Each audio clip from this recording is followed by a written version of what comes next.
নমস্কার, তপতির রান্নাঘরে আপনাদের সবাইকে স্বাগত। আপনারা সকলেই বিভিন্ন রকমের পায়েস খেয়েছেন, যেমন চালের পায়েস, সেমাইয়ের পায়েস, কিন্তু আমি আজ একটা অভিনব পদ্ধতিতে ফুলকপির পায়েস বানাতে চলেছি। তো দেখে নিন এটি বানাতে যে যে উপকরণগুলি লাগছে। একটি গোটা ফুলকপির ফুলগুলোকে এইভাবে ছোট ছোট টুকরো করে নিতে হবে। আর লাগছে 1 লিটার দুধ। আপনারা চাইলে দুধের প্যাকেটও ব্যবহার করতে পারেন।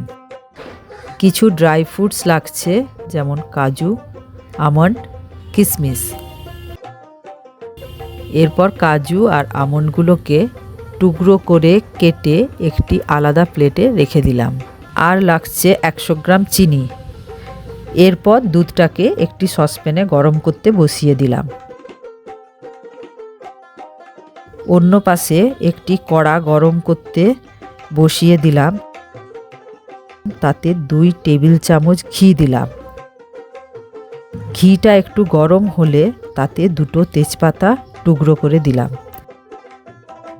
এরপর ফুলকপিগুলোকে কড়াতে ভাজতে ছেড়ে দিলাম।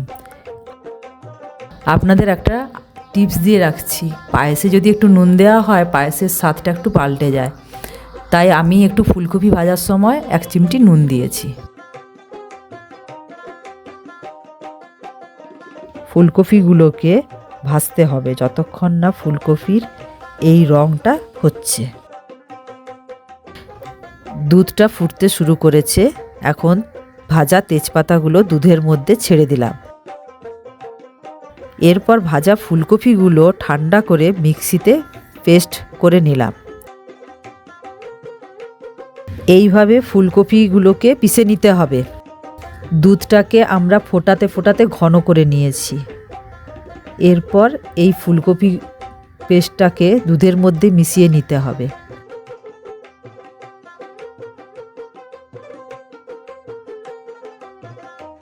ফুলকপির পেস্টটাকে হাতার সাহায্যে দুধে মিশিয়ে নিতে হবে, তবে এমনভাবে মেশাতে হবে যাতে দলা না পেকে যায়।